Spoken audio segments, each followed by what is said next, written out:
Welcome to Nightmare Echoes. Listen closely, scream freely, and surrender your horror obsession. I'm your host, Elazar, and tonight Joseph is here to discuss Stir of Echoes. How does this supernatural thriller compare to the novel it was based on? What dark truths does the film reveal about marriage and memory? And just how far would you go to protect your family, even if it meant burying the truth? If you dare follow us, all our social links are in the description. Next week on the podcast, Hellbound Hellraiser II. But until then, a movie that will leave you asking, are you sure those whispers in the dark aren't meant for you?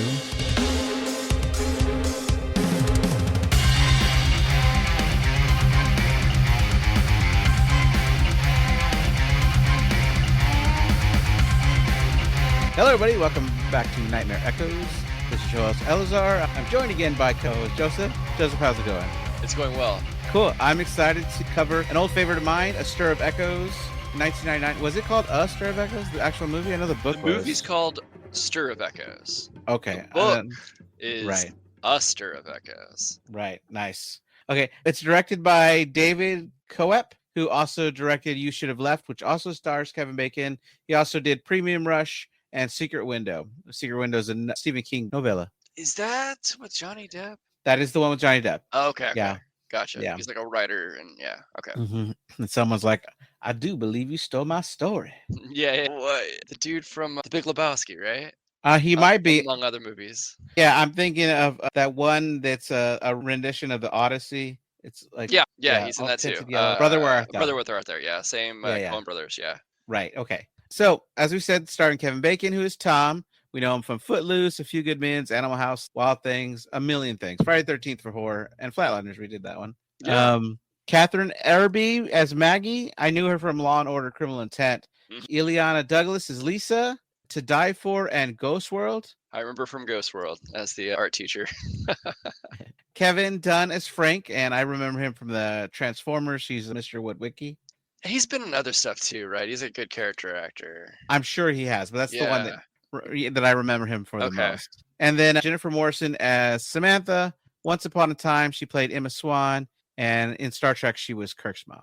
And yeah, we mentioned the book by Richard Matheson. 1958 is when it was published. Yeah. And then this movie is set in Chicago, Illinois in 1999. So the movie starts, we're in the house with Tom and Maggie, and their son Jake is taking a bath, and he's talking to someone that we can't see. He's talking about how his friend Jackson came over to play, and Jake got to be the Black Power Ranger, and Jackson was Batman. In the background, we see his dad, Tom, played by Kevin Bacon, who's playing the guitar, and Jake is asking questions, and he's adding that he wants to ask one more important question when Tom comes over to try to get him out of the shower to get him dressed for bed.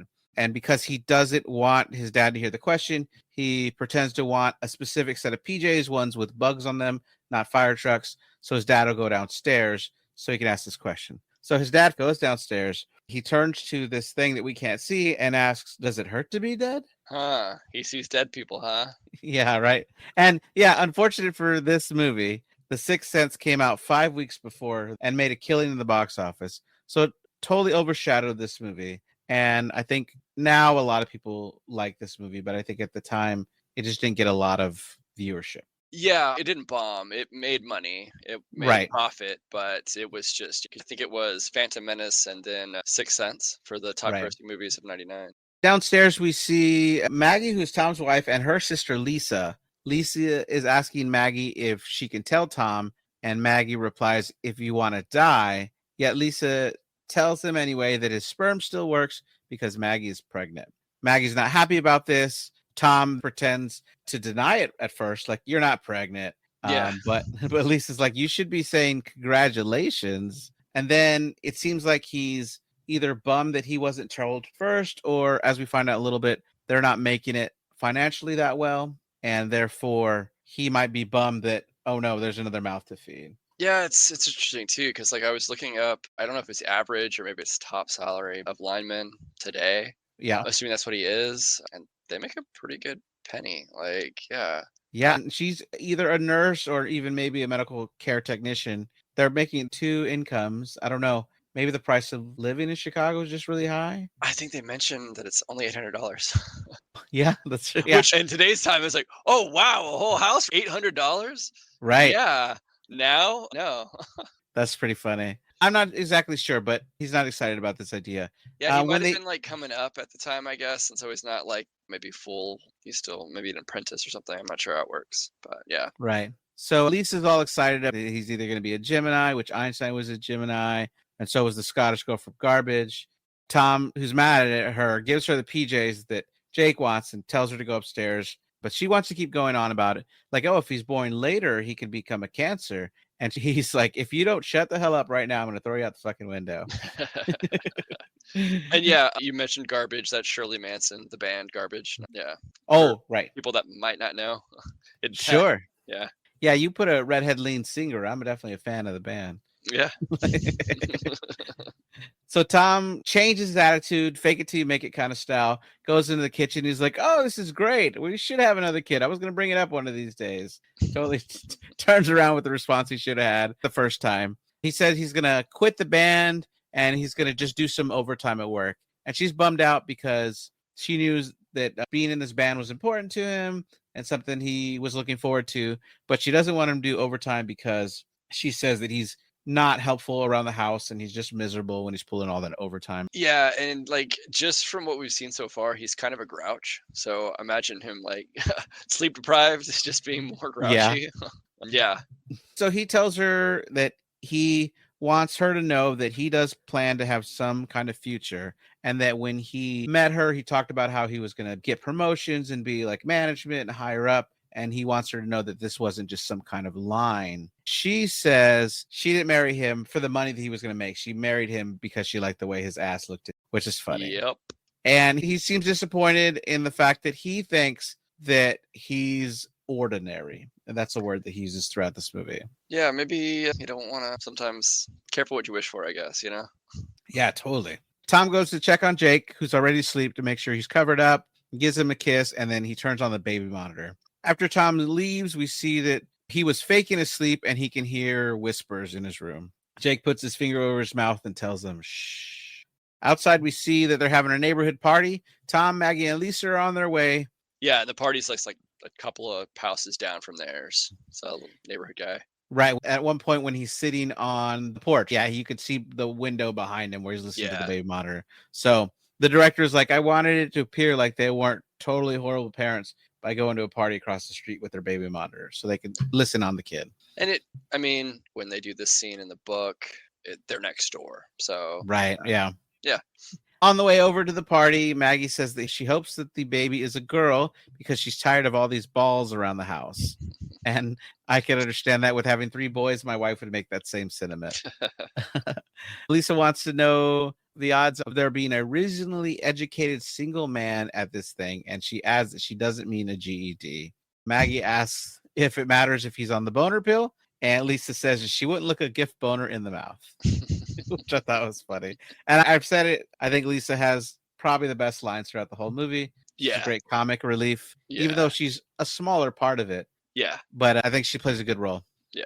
We meet Frank, who hands Tom a drink. He says he's going to get another. Oh, he doesn't just hand him a drink. It's his own drink that he was drinking, and he just hands it over to Tom.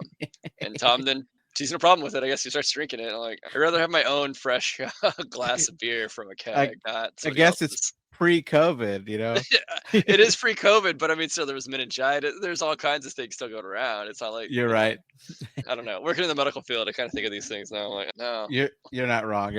So you meet Harry, who is the owner of the house that Tom is renting. And we find out that he lives in the neighborhood. He asks Tom if he's taking care of the place, and Tom jokes that he's drilling holes in his floors. Mm-hmm. Yeah. Which is funny to say at this point. Yes, it is. We meet Frank's wife, Sheila. Frank and Harry ask how he likes the neighborhood, and we find out that he grew up not too far away from there. Mm-hmm. Harry says that this is one of the best neighborhoods because they all look out for each other. Yeah, he says that quite a bit. We'll see if we agree with him later on as the story progresses. Sure. That's when Lenny shows up, and he's asked if anyone saw that crank dealer that was down the street, and Frank gets really upset that Lenny was invited. Frank asks Bobby, you told Lenny about the party? And he's like, my wife Vanessa made me tell him. Lenny tells Frank, laugh it up. And then when you wake up with your throat cut, don't come crying to me. It's like, oh my gosh. Like, how can you wake up with your throat cut, you know? Yeah, to me, I don't know. Maybe it's just because he has like the baseball cap, I think, on, right? He kind of reminds Sure. me of Adele from King of the Hill. Okay, sure. Just like kind of like the local crank, paranoid that believes in all the conspiracy theories. Exactly. We see Lisa for a moment judging all the men at the party, saying not attracted to, not drunk enough for, whoa, frightened by, which I thought was pretty funny. Yeah. We see where Frank is obviously staring at Vanessa's bust while eating chips, and the camera pans to Sheila, who's standing right next to him and definitely noticed. And Frank definitely doesn't give a fuck. He does not care. Sounds like they have a Yeah. great, great marriage. Oh, it's horrible. Yeah. Just from the like couple of scenes we've seen of them, like Jesus. Exactly. We do see Tom listening in the baby monitor while he's looking at Maggie, who's telling Vanessa and other people that she's going to have another baby, and they're all excited for her. Now everyone is left except for 3 couples and Lisa. So we got Tom and Maggie, Frank and Sheila, Bobby and Vanessa, and they're at Bobby and Vanessa's house. And then Yeah, Lisa's party's there kind of too. winding down. Exactly. Then we find out that the group is all talking about hypnosis. Vanessa doesn't believe it at all, saying that everybody that was hypnotized was just playing along. Lisa gives an example of a person having a scalpel through their throat without making a sound. And Frank, yeah, right? I know, right? And Frank says that it's bullshit. Sheila asks if he can learn another word, and Lisa suggests narrow-minded. I was like, that's 2 words. Yeah, yeah. Lisa tells another story about a needle going through a guy's arm, and Maggie says she saw it the next day and it left a mark. Frank says horse shit and asks Sheila if that's better. Tom asks how someone could spend most of their adult life in college and believe in all this superstitious crap. Lisa says that it isn't superstitious and she's practically a licensed hypnotherapist. Tom makes a face of shock and adds, practically licensed? Isn't that like saying I don't have a license? And Maggie squeezes the crap out of his arm. Yeah, they play this well. Definitely ribbing each other and giving each other a hard time. They do seem like a family. I think the acting's Yeah, done well here. Yeah. yeah. Lisa seems to have an effect on Tom when she claims that he spent his whole life in the same 6 square blocks, claiming that there's a whole big world out there. Frank calls her Kreskin and asks her to prove it. And the amazing Kreskin was an American mentalist who became popular in the 1970s. Had no idea.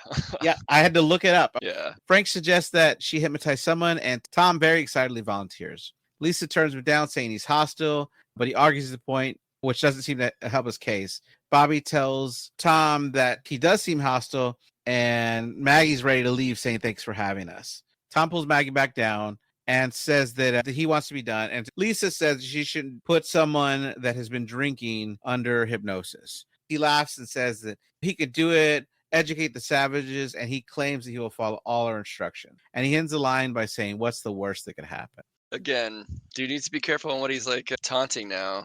Then Lisa tells someone to turn off the lights, and they all get excited. They turn on some music as well. Everyone's focused on Tom as she begins. She tells him to get comfortable and relax and tells him to close his eyes. And he says, certainly, Lisa. And I wrote it all in detail, but I'm going to summarize a little bit. But this scene is really cool. She tells him to imagine himself in the theater, and then he imagines himself where like a stage production is going to happen. And then she says a movie theater. We see a movie screen drop down. Yeah.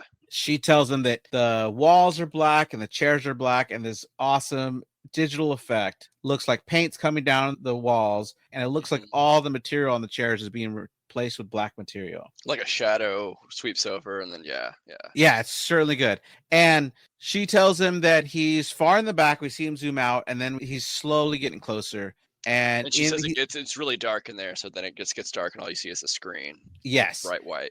And there's letters on the screen, and they're very blurry. Yes. And he can't see them. And he gets closer and closer to the screen. She describes the letters as being tall and black. And as he floats closer, she tells him he's really comfortable. He's really relaxed. And then he notices the letters come into focus, and then they spell sleep. Boom. And so, yeah, and he's out. And he gets this quick like vision quest where we see a lot of things, which if you hadn't seen the movie before, you might not know what they are. But he sees the house where Tom and Maggie live. Although there's plastic on the windows. So before they started renting it, they have someone on the porch. We hear screaming. We see a quick flash of him with plastic over his face as he is suffocating. And that's when he wakes up. What a wonderful hypnosis session, right? Right, yeah.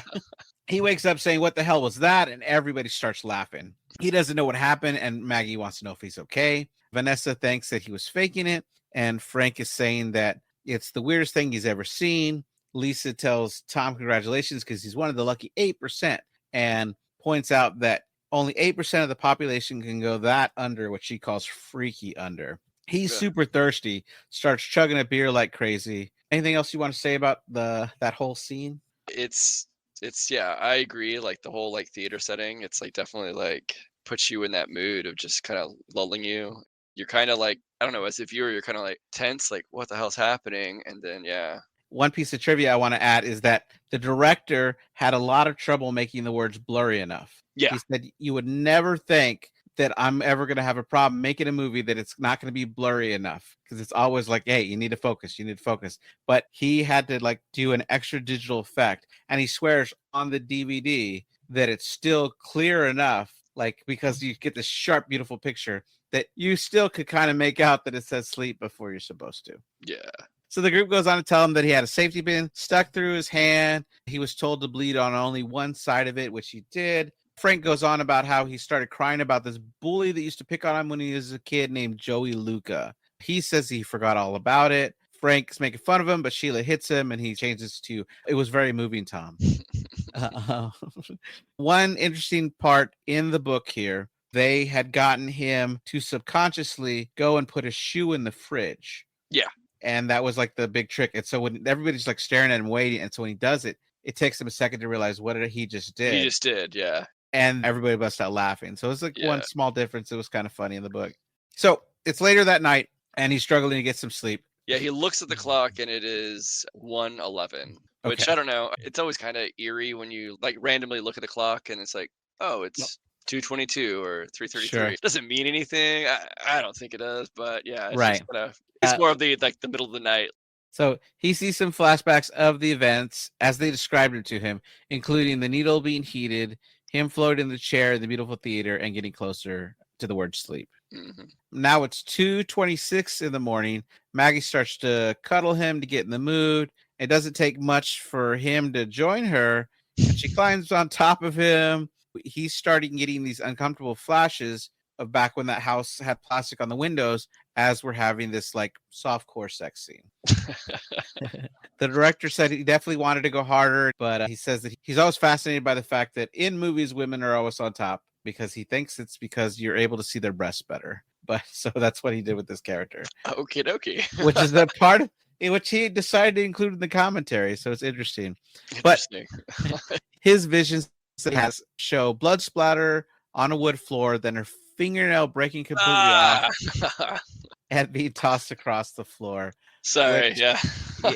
it's really gruesome, which he said never worked as an effect until they added the celery crunch sound, Ah, and and everybody that watches it cringes like, too yes. far. Yes.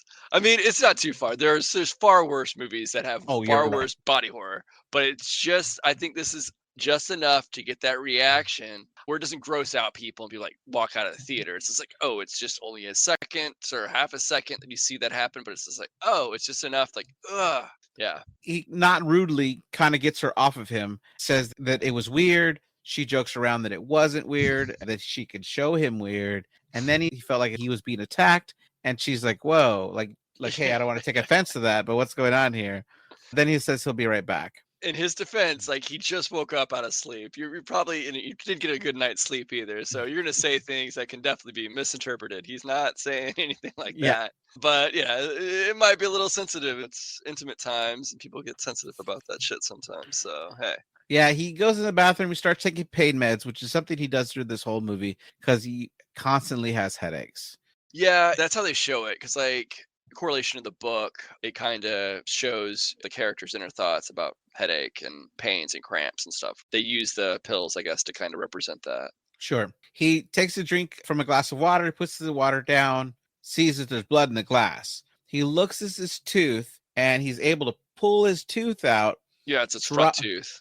Top incisor. He yanks it out, which is gross, drops it into the Ah! sink, but then he looks back at the cup. There's no blood, and in his face, there's no blood, and there's no tooth anymore. He has his tooth. He's not missing a tooth. Yeah. Oh, right. That's what I Yeah. mean. Yeah. Yeah. This effect was done by having him hide a fake tooth in his hand when he pretended to pull a piece of white thing out of his hand, then dropping the fake one that he was holding into the sink. He tried to do it all in one shot, but it took too long to switch out the cup of water and then the water to get still because it was moving. So they just ended up doing a cut, which seemed the other Sure. thing anyway. Yeah. He gets him closed down and hurries downstairs to the fridge where he drinks some orange juice because he's thirsty. He likes his orange juice. Yeah, big time in this movie. And it's interesting too, just because we did cover Flatliners. He drinks a lot of orange juice in that one too. There's a scene where he drinks orange juice. So maybe Kevin Bacon has like a thing in his like clause when he has movies. Like there has to be a scene of me drinking orange juice. No. I've got to go watch Footloose again and see No. if it's there. Okay. That'd be funny. So while he's drinking it, he's getting flashes of that girl, lit and blue, whose head is shaking back and forth supernaturally fast. And they This did is the that. first time he sees her. Right. Okay. So this is totally somebody unknown to him. He's like, what the fuck is going on? Yeah. Right. And they did this by having her shake her head as fast as she could back and forth and then filming her at 6 frames per second. So when they played it back at 24 frames per second, it was much it faster. moved fast. Right. Exactly.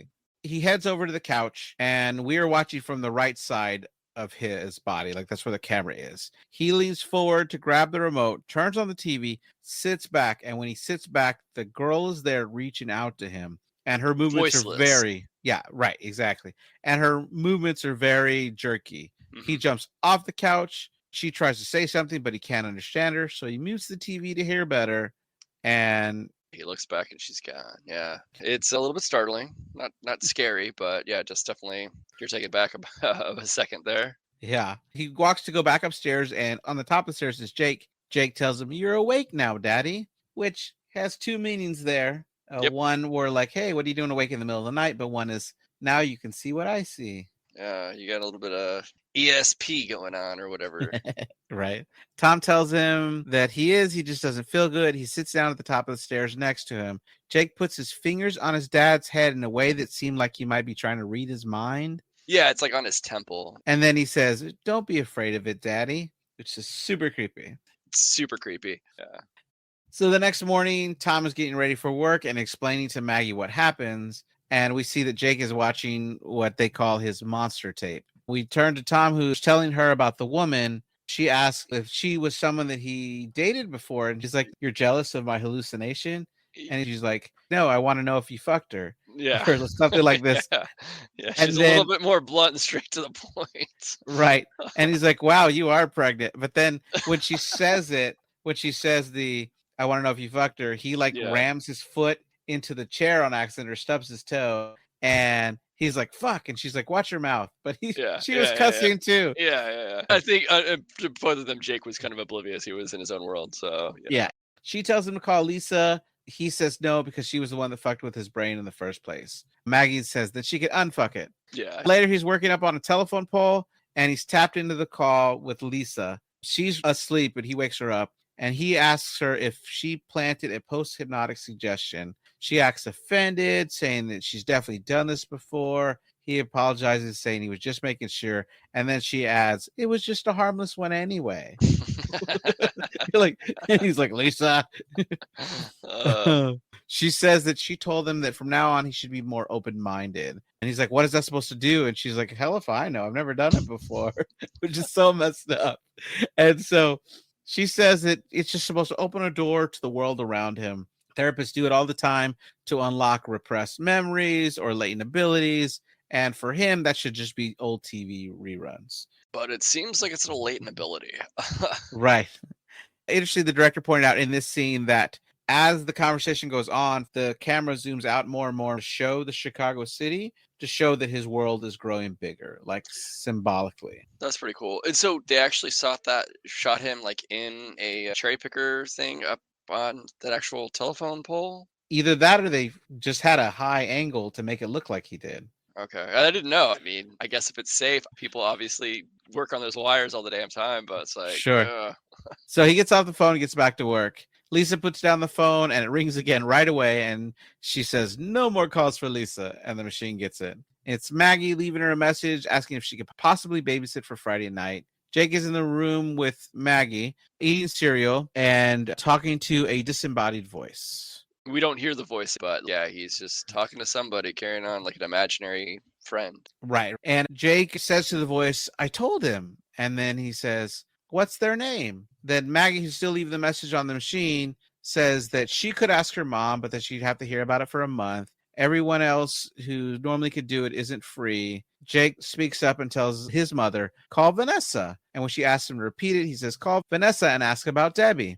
Maggie's excited. She starts to dial, asking Jake how he knew about her. And he points to someone who isn't there and says, Samantha told me. But at the same time he's doing this, the phone picks up so Maggie doesn't notice. Yeah. And we cut to Tom on Friday night opening the door for Debbie, played by Lisa Will, who was from Gilmore Girls, but is also in 2023's The Passenger. Okay. The first moment Tom looks at Debbie, his vision turns red and an ominous buzzer-like sound is heard. So, yeah, the sound is fine. I thought it was kind of like, I don't know, It was like, overkill? yeah, like audience, you could just look at Kevin Bacon's him looking at her kind of in a strange way. I don't know. I think that would be fine, but it definitely like, hey, something's going on, you know? Sure. He said he tried 18 different sounds and they didn't work. And so in the end, he's just like, all right, if you're trying to show something in a movie, movies are visual, let's just do it visually. And so he added that red to the thing. And yeah, right at first when he's in that house, the whole screen goes red. Yeah. It's intense. Later on, when we'll see in a little bit, it's like the back of car lights or the red part of a policeman's light. That's a little more subtle. Yeah, that's just a little subtle there. I'd have to push back on that comment that it's all visual because it's like clearly not. It's like if you watch a scary scene without the score back behind it, where it's like, like say Yes. Psycho or something like that, it builds up that tension. So clearly, sound does play a point. And like I said, the buzzer sound would have given enough to knowing like, wait, that's weird. What's going on here? And it lets the audience kind of like, okay, wait, what are we supposed to see? Instead of just like, alert, alert, what's going on? You know, it's just like, okay, that was a little bit too much here. My one issue here, but yeah. Okay. So 4.5 stars. I'm just kidding. All right. Maggie comes in to give Debbie the rundown as Tom just stands there trying to figure out what he's feeling.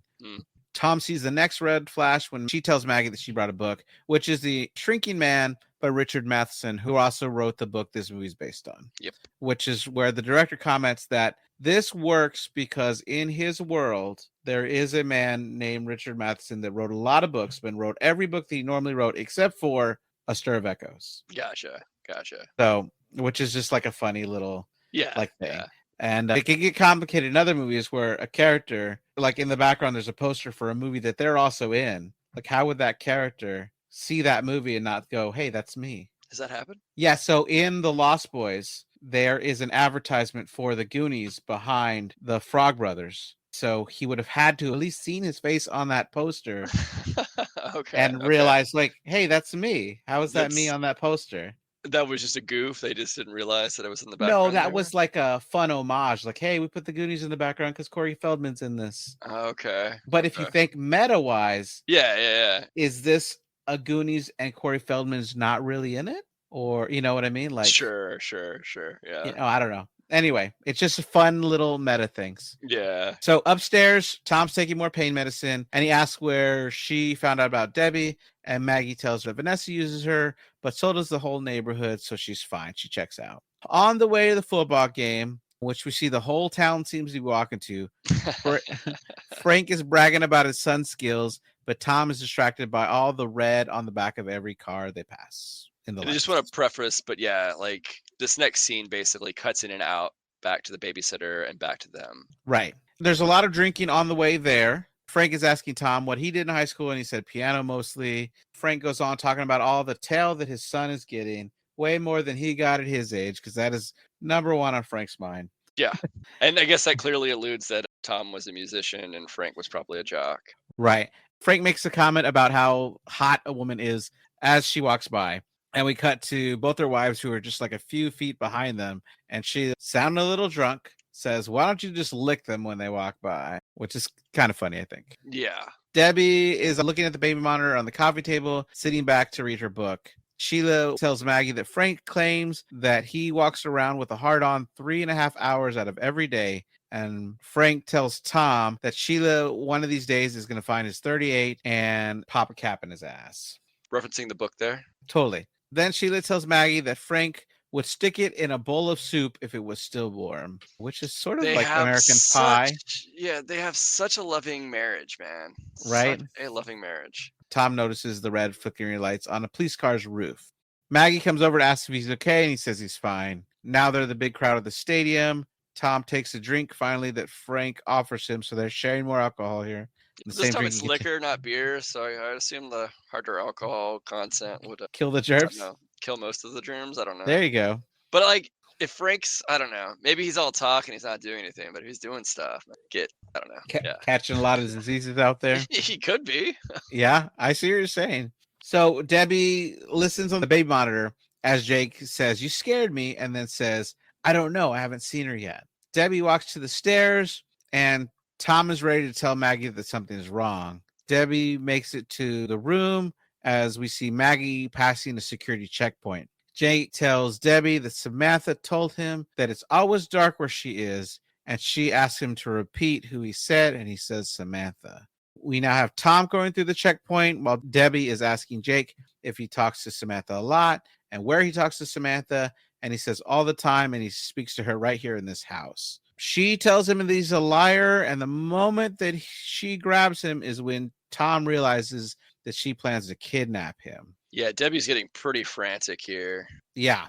Tom turns around and fights the crowd to run back out. It's like when you're at a concert and the band's about to take the stage and everybody's like swarms into the standing room area and you're trying to go and just grab another beer or something for your friends and then getting back to them, fighting people pushing you as you go, like, just like, dude, damn it, man.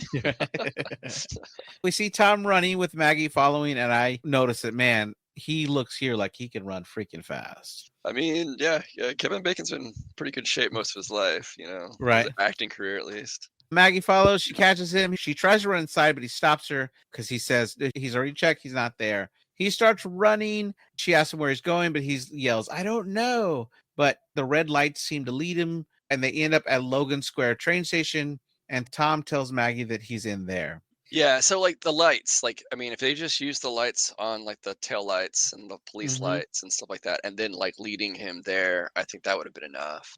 Yeah. When they run inside, Maggie starts running everywhere. And Tom goes to a sign that's red that says now boarding.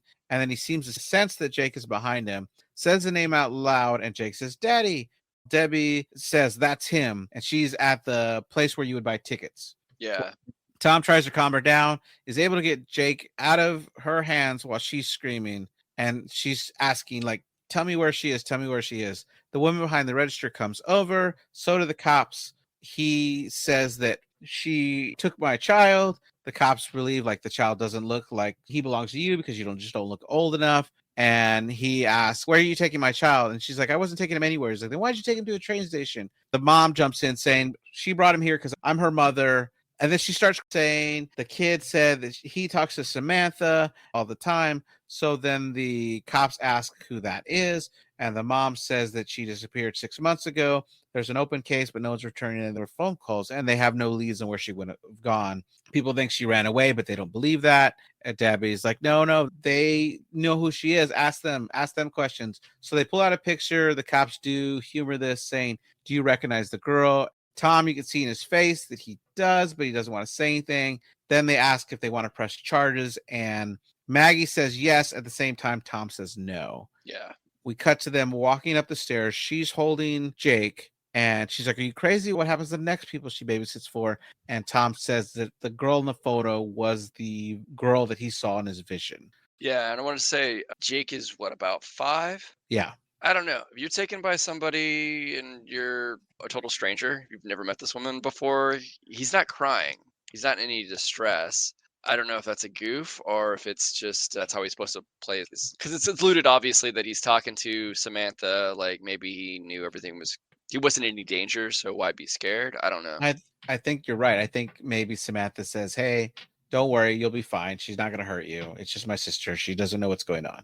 Yeah. Yeah. I'm just But gonna go see my mom and Samantha's mom. I don't know. I Yeah. think plot hole of this whole movie, though, is when they're talking to each other, Samantha could have just told him the answer. Like, "Hey, tell your dad to look here." Because it would True. kind of, if you think about it that way, it kind of does Ah, dang it. Like that would be super simple. Yeah, movie's done in 15 minutes. Exactly, right? Because that's Uh, the interesting thing in the book. It's different. We'll get to that later on. But yeah, they're the kid's not talking to ghosts and stuff. So yeah, difference. uh, Anyways, yeah. So we have this funny cut from them on the stairs when he's like, "Hey, how'd you find out about this babysitter?" She's like, "I was on the phone leaving a message for Lisa when Jake said to call Vanessa and ask for Debbie. And when I asked him who, he said that." And then we cut to his room the next morning where they're standing there awkwardly trying to ask him, "Hey, Jake, you remember that conversation we had? You brought up the girl Samantha." And he's not answering any of the questions. Tom gets a little more passionate in trying to get that's a nice way to put it. answers. Yeah, At first, Jake says, "Don't ask the boy any more questions," but it doesn't seem creepy. It just seems like him playing around. And then when they're like, "Hey, what was that, buddy?" And the voice gets really low and deep and is like, "Talk to me." Something like yeah, really creepy, which yeah, freaks them the heck out. yeah. I remember the first time watching the movie that this creeped me out. It got me like, oh, whoa. Tom asks what he just said, and Jake seems to have no memory of it. Tom gets a little frantic, demanding he do the voice again, but Maggie doesn't like that idea at all, and I wouldn't want my kid possessed either. Tom Yeah, doesn't yeah. want to listen and keeps encouraging, and Maggie picks up Jake, takes him out of the room. She takes him downstairs where Tom claims he's just trying to have a perfectly normal conversation with his kid. Yeah, more like the new normal, man. This is, She points out it's not normal, and then he says, "Don't be afraid." She misunderstands, saying, "Why shouldn't I be?" And he goes, "No, that's what he told me the other night when I saw her, not to be afraid." They get on the couch. He's trying to talk to him. Maggie's trying to stop the conversation. He gets really rude here towards Maggie, and then Jake shuts them all down by saying, "I don't want to talk about this because it scares mommy," yeah, which got everybody really quiet. yeah. That night, Maggie's lying awake in bed. Jake is asleep next to her, while Tom is on the couch trying to recreate the events. He leans forward, grabs the remote, turns the TV on, leans back, looks left, but she's not there. Yeah. He It's does the next everything. He doesn't get hypnotized again. That's the right. one missing link here, I think. Yeah, I don't know if he could be like, okay, even opener mind, more Yeah. openness-ism. Yeah, yeah, yeah. Yeah. The next day is a neighborhood party outside of Bernie's Tap. There's a police parade here blocking off a section of the streets, and people are hanging out, and there's teens throwing around a football. You see a lot of that old style bar signs, like on a lot of neighborhood bars up in the upper Midwest. Like just Okay. everything is like old style and the bar underneath it. Yeah. Jake is looking happy, playing around with other kids. And to contrast that, we cut to Maggie, who's looking sad and tired, talking to Lisa. Lisa doesn't understand how bad it is and goes on joking around how Tom looks and recommends that he be put on some lithium. Yeah, before that, I think she has a line where it's around the same conversation. She says, "He grunted a very pleasant greeting at me, actually. He's becoming sort of monosyllabic." So Maggie stops in her tracks. She starts crying. At least apologizes. Maggie makes a motion to mean it's not you. We cut to Harry, who's talking to Bobby about his military career and all the positives, saying that he's saving enough money to put some down payments on some houses. And by the time he retires, he'll be able to fix those houses up. He already owns 2 now. So by the time he finishes, he'll own more houses and he'll be pretty well off by the end of his military career. And now in modern times, it'd be like all about getting the Airbnbs, I guess, and being your own landlord. This is when Tom shows up, looking a little dark in mood, and he asks Harry if he knows about Samantha Kozak. Harry can't remember. He knows that name, and Tom describes her. Vanessa comes over to talk to Bobby and tell them that they have to leave because their child's getting really tired. Harry's a good liar. Yeah. While Harry calls over Kurt, we see that Tom is taking more pain medicine, but by like the handfuls. He's taking way too much. Yeah, he's taking a lot. Harry asks Kurt about the Kozak girl, and Kirk thinks he's talking about Debbie. Harry says that he means Samantha, and Lenny comes over and refers to Samantha in a rude way. The R word. Yeah, I don't like to say that word. And he says she ran away. Harry says he remembers that and asks Tom why he would bring her up. And Tom very awkwardly says he's been thinking about her lately, which sounds weird to them. Sounds weird. Period. Like, why are you thinking of a high school girl? Right. And then he explains. Yeah, exactly. He explains that her sister babysat for them. We cut back to Maggie, who's explaining to Lisa that Tom hasn't been out of the house in a week, has been missing a lot of work. And she says that if he doesn't show up on Monday, they're going to start to dock his pay. And then someone walks by, so they stop talking. Lisa has interesting because like the book takes place in about a week. Mm-hmm. and he fights through the pain, I guess, the headaches and the cramps. So Yeah, the Tom in the book is tougher than Tom in the movie. So you're right. Lisa here has one of the best lines in the whole movie. I'm not shocked that there's another woman. Of course, the fact that she's dead gives one pause, which I thought was awesome. yeah. Lenny tells Tom that she took off last March. Tom asks if she lived in the house, but Harry says that he just bought that one and they're the first tenants. Maggie tells Lisa that Tom and Jake have this private club and everyone's afraid to talk to her. Lisa makes a joke, which is really an homage to The Exorcist, that she needs to find a young, good-looking priest to guide her through this. I didn't get that. Good catch. Lisa then says that she gives Tom a lot of shit. Maggie and him are the best couple that she knows, and she says they're going to figure it out together because they're a family. Maggie denies that she's crazy, and then Lisa says, but at least he's getting interesting. Frank comes over with his son Adam, bragging about how he only needs 160 more yards in the next 3 games to break 1,000 for the season. Tom interrupts the celebration to talk about Samantha, and Harry clarifies that the one that ran away. Well, because he says the Kozak girl. Lenny jumps in with that rude R word again, and Frank, in a moment, I actually like Frank, jumps in saying, hey, don't use that word. Lenny repeats it, and Frank threatens to beat the crap out of him if he doesn't shut up. Yeah.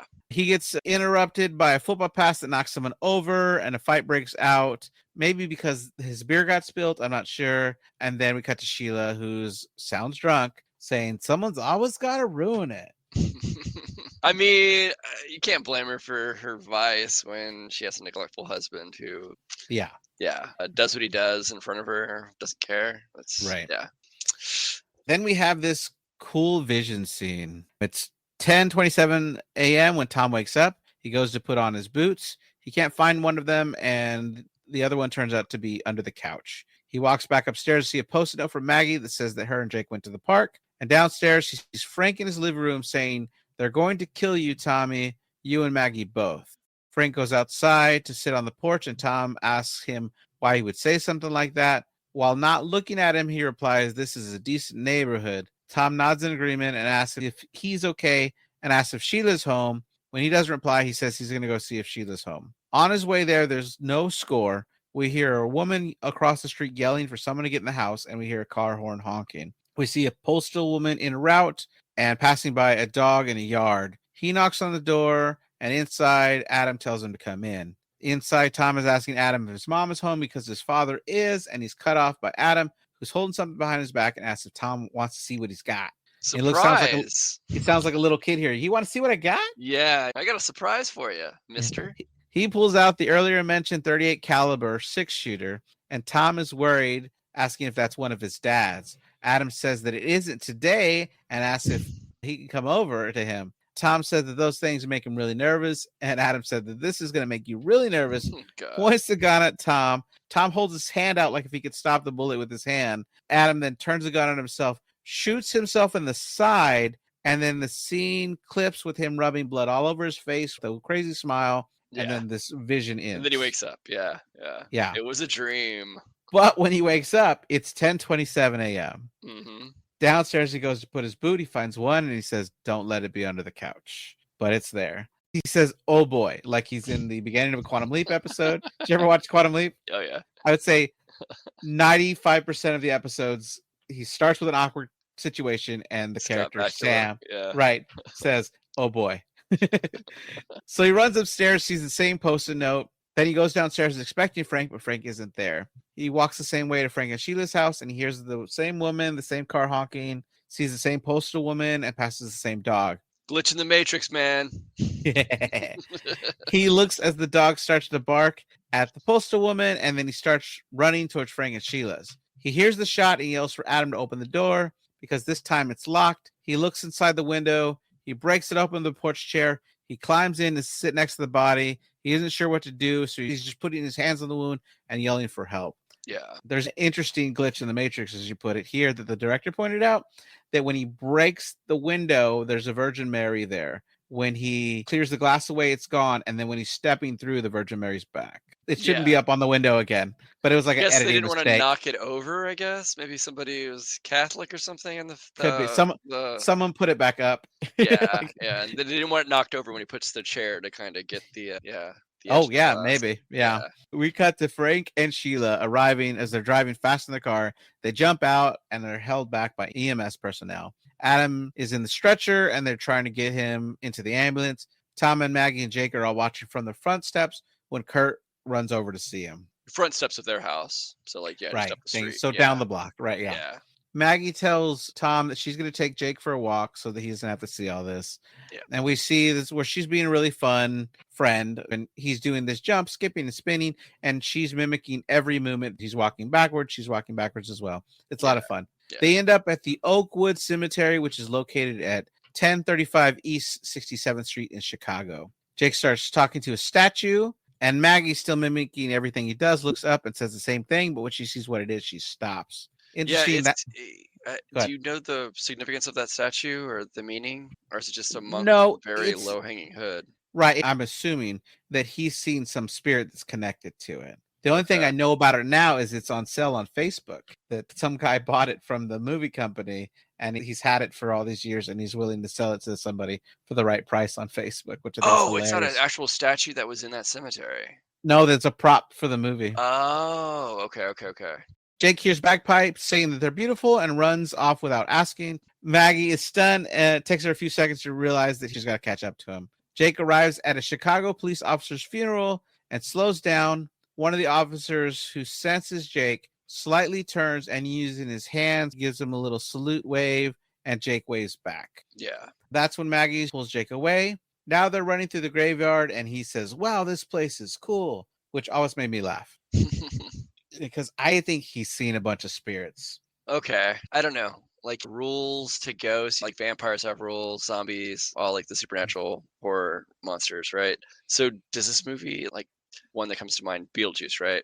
Yep. They're tied to that house where they died near. Yep. So here it seems like Samantha's tied to the house, but it's kind of, don't want to get ahead of myself, but she seems to be tied to the house for some reason. So if he's seeing ghosts at the cemetery, is it where you're laid to rest or is it where you met your demise? So a good example of this, it took me a while to think of this, is Frighteners. Okay. In Frighteners, you do have ghosts that seem to stay around their house, but then you do have other ghosts that have decided to go and hang out where their bodies are. But the sandworms, dude. Well, there's none in Frighteners.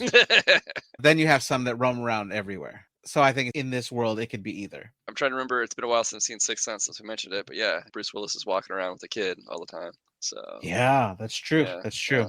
Sorry, spoilers, anyone. Spoilers. Yeah. Oh my gosh. Hopefully not.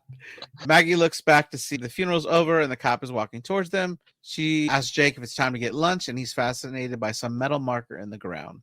The officer comes over and Maggie asks if they're not supposed to be there, but he says they're okay. She tries to dismiss him, but then he says the boy's got the eyes on him. Yeah. And this gets her attention.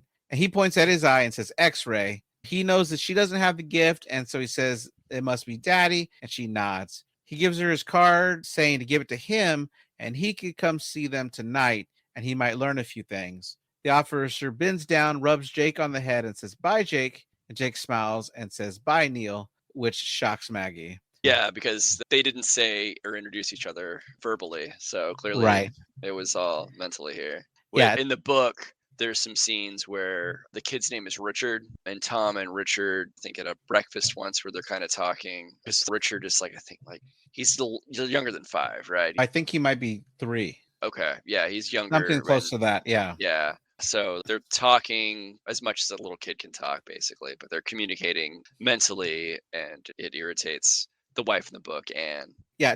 Jake looks at Maggie and says his name is Neil, which I say that every time I meet someone Neil in my life, someone named Neil in my life, that comment runs through my head of this little boy going, his name is Neil. His name is Neil. Which is great. Now I hope people named Neil get that reference if it ever is said to them. Be like, what the fuck? His name is Neil. I'd explain it. I totally would. I'm sure I have explained it actually. Okay. Like, okay. To a nurse named Neil. Okay. Okay. So now Tom's trying to figure out what song is stuck in his head, and he's trying to play it on guitar. Jake is coloring, shaking his head, gets up to move his dad's hand into the correct position and plucks the strings for him. And then after he does that a couple of times, he says, "Try that, Daddy." And as soon as he does, he plays the notes in sequence and says, "Why do I know that song?" Maggie comes down saying that she'll be back after the movies. When no one responds, she jokingly says the lines that they should say. Bye, Mom. Bye, Maggie. She starts to walk out the door, but stops to grab Tom's knife out of his work belt. Because she's not really going to go see a movie. Yeah, exactly. Which is the same lie that the mother in Hereditary tells the family, that every time she's going to something she doesn't want them to know about, that she's going to see a movie. She goes downtown. She walks past a red door. There's definitely no one standing at. Stops by a window with a business sign, The Third Eye. And she looks back to see a Korean woman standing there who wasn't there before. She just magically seemed to appear there, and she's eating a bowl of food. Maggie tells her hi, and she starts speaking to her in Korean, but Maggie does not speak Korean. She just gestures into the alleyway, so she heads that way. We have a small jump scare here where she's passing this like pull down set of stairs for like a fire escape. Yeah. And someone runs up them before she makes it to this door. Yeah, really loudly. She jumps. Yeah.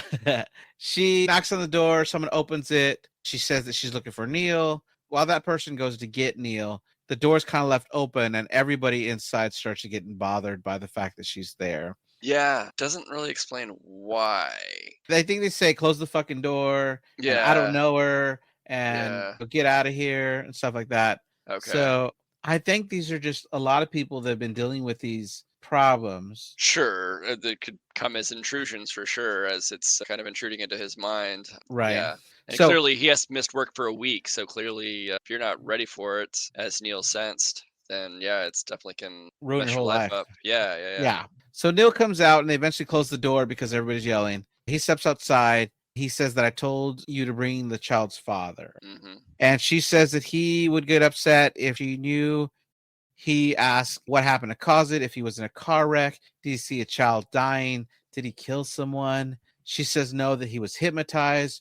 Neil says that he's now a receiver, and some people have it for 5 minutes and some people have it for their whole lives. He says that your husband can't stop it. He can't slow it down. He can't even figure it out. It's like he's in a tunnel with a flashlight, but the light only comes on every once in a while. He gets a glimpse of something, but not enough to figure it out, just enough to know it's there. Yeah, that reference, the tunnel and the flashlight, is basically from the book. Another character tells that to Tom, kind of explaining how the power works, is that eventually you get to the end of the tunnel, I guess, you learn how to use it, and then you can see everything. But yeah, anyways. Maggie says Jake too, and Neil says with a smile, much better flashlight. Neil asks what it wants, and Maggie says who, and he says, your husband saw a ghost, didn't he? It's waiting for him to figure it out, and it's getting more pissed. And if he doesn't figure it out, she'll never go away. Yeah. We cut to Jake, who is watching The Mummy's Shroud, which came out in 1967, when his mother comes in telling him to turn it off. Maggie sits on the rim of the tub, filling it with hot water, and we can see the steam coming off of it. She fills it, and it's really hot, so she turns on some cold water. Then she hears the scream of Jake's TV. She goes to change the channel to a kids program, and Jake's like, 5 more minutes, 5 more minutes. Back in the restroom, Maggie opens the medicine cabinet. We have that same horror trope where the person closes it. We see Samantha in the mirror, but Maggie can't see her. Because she doesn't have the extra sensory. Exactly. She leans forward to look at her skin, and when she backs away, Samantha's gone. Yeah. Downstairs, Tom is going through CDs, trying to figure out which song is stuck in his head. This was life before Shazam. Yeah, he's clearly a music fan because he has a lot of CDs too. Like yeah, probably close to 100 at least. One did back then. I think I have 100 here. That I don't have any cases anymore. They're all in this like metal box back there. I can, yeah. I got a lot back there. Right. There's more. DVD wise, I had 1,300 DVDs when I threw away all the cases, which I missed. I missed those cases. Why you throw them away? Because we were moving, and life sometimes gets hard. Yeah. And it's all about space. Okay. So we got rid of them all, but we still have all the movies. I knew people that did that with their CDs, and it's funny now. I have a buddy of mine that sells. He finds used CDs, and then some of them apparently sell for like $15 to $20 to even $30, sometimes more. I'm just like, what? You can buy everything digitally, but yeah, some people want. I get vinyl, but I don't know. I just never got it with CDs. But yeah, I don't know. Yeah. Then Maggie goes back to the bathtub. We see that Samantha seems to have, I guess, sucked all the heat away from it. Yeah, she's sitting on the edge of the bathtub, kind of her legs on the outside, and she's kind of stirring the water with her hand. And it's like you see it on the Ghost Hunters and all that stuff, where it's a cold spot. Yeah. Jake is watching this kids show called Lidsville, which ran from 1971 to 1973, and it's about a kid trapped in a world where people are all hat people, like they're just Okay. giant hats that Yeah. are Okay. people. They had some It's weird ass shows, but I guess a lot of people were probably more. I don't know. The showrunners were on like LSD or something to come up with this maybe weird shit. I don't right. know. The movie changes to Night of the Living Dead, which is probably because that movie is in the public domain Yeah. and because they didn't file the paperwork right. Maggie goes downstairs to try to ask for Tom's help, saying that the pilot blew out. Tom doesn't hear her because he has the headphones on. She decides to go light herself. In the kitchen, she removes a rug, which covers a trapdoor that leads down to the basement, which I'm like, oh my gosh, dangerous. Like, it just seems so dangerous. And then she descends this ladder, pulls on a chain to turn on the light bulb, and we see Samantha is watching her. Yep. It's funny that she's like goes to ask Tom, who clearly has headphones on, like, you tap somebody on the shoulder if they have headphones on, or you scream really loud. I don't know. One of the two. She does neither. Maggie lights a match, and then she sees that the pilot is not out. We see Samantha grab the light bulb, which seems to drain its power. Maggie, still holding the match, burns herself, You realize what she does later on when Tom goes down there. She unscrews it. which is crazy that she could touch it. Yeah, it's kind of like poltergeist style, manipulating the physical realm. Right. Maggie hits her head because she couldn't see what it was there in the dark. Yeah, Uh, they could have referenced the book because there's a scene where Tom's wife, a can of tomatoes hits her head and he feels it while he's at work. But, anyways, yeah, they went a different direction where he is oblivious that she exists sometimes. that's true. That's true. And Yeah. it's more about the ghost story, I think, here than all the other extraneous things that he can do that he's kind of notices in the book. Yeah. Jake realizes that his TV remote doesn't work anymore because he keeps trying to change the channel to the kids' show. He gets up to try to change it manually, but that doesn't work either. He then unplugs the TV and gets really scared because the TV is still on. TVs are scary. We'll cover another movie in the future that TVs are scary. Yeah. Tom is bobbing his head to the music with his eyes closed, and when he opens them, he's shocked to see that he has seen the house in a time before its renovations were finished. It's daytime, there's plastic everywhere. We see a lot of paint supplies, and he says, whoa. And you could see the cold come out of his breath. He stands up, he goes to pick up an orange jacket. I think it was orange. Yeah. It's got fur on the hood and on the hands. Hmm. Maggie comes back up to feel that her head is bleeding. Tom looks over and sees Samantha standing in the doorway. She turns and starts to walk towards him really slowly in very jerky ghost-like movements. So cool. It's so cool. She puts her hand out and he does the same. Before he can touch her, his hand kind of turns to the side. It's super cold. Then it seems like he can no longer breathe and his face turns very veiny. Maggie Yeah. walks into the living room, sees her husband standing there looking like he's stuck. And in his view, we can hear her saying his name, and her hands come into this vision, grab his Yeah. face, tell him to breathe. It's really cool. Yeah. Tom returns to normal, and we see his face has turned really pale in the real world from not breathing, and he falls to the floor. Yeah, it's almost like he's not levitating, but he's like on his tippy toes or something. It's just weirdly like it would be a big yoga person to like hold this weird contorted pose that he has. And then, Ballet. yeah, The or ballet. ballet. Yes, exactly. Exactly. Exactly. The woman that played the ghost, her background was in ballet. Oh, gotcha. So she knew how to control her motion at a quarter speed, which is something you might do in a dance. Sure. Yeah, yeah, So, which yeah. is kind of cool. Tied to the music, and the music changes tempo. Yeah. Yeah, exactly. He tells Maggie she's here, and we hear what sounds like a ghost wailing. She holds him in an embrace, and they both look scared. We have a scene where we see Debbie on the streets hanging up new missing posters of Samantha, redetermined in her efforts. Yeah. We cut over to Lisa's place, where she opens the door to find Tom, and he comes in demanding that she hypnotize him again so that everything can just stop. Lisa's like, hey, Tom, come in. I'd like you to meet Carlita. Tom's really rude, asks her if she wouldn't mind leaving, and Lisa translates to Spanish. Do you want to go over what it says? Okay. Lisa says, Clarita, perdóname, mi cuando. Fuck, I'm mispronouncing words. Por favor. And Clarita replies, ahora? And Lisa says, sí, sí. Clarita, kind of upset, says, fantástico. En medio de la noche me tengo que parar en medio de la calle, en este barrio de mierda, a buscar un taxi. Sorry, my Spanish is bad. I'm learning still. Yeah, no, But that's yeah, great. That's great. yeah, I definitely, when I was watching the movie the first time, I was like, all right, she said something about shit. She's I not heard happy. crazy. Yeah, Yeah, I yeah, heard loco. Yeah, poco loco. Yeah, yeah, yeah, yeah. yeah. So yeah, so yeah, Right. I'm learning new words, adding to my That's cool. vocabulary. That's beautiful. All right. So Which I guess we should translate that. Clarita, forgive me. My brother-in-law is a little crazy. Please leave us alone now. Yes, yes. Fantastic. In the middle of the night, I have to stand in the middle of the street in this shitty neighborhood to get a taxi. so as she's leaving, Tom says in very bad Spanish, gracias. Gracias. Yeah. And she is back de nada. And I did want to add that the director cast his own wife in that role as Clarita.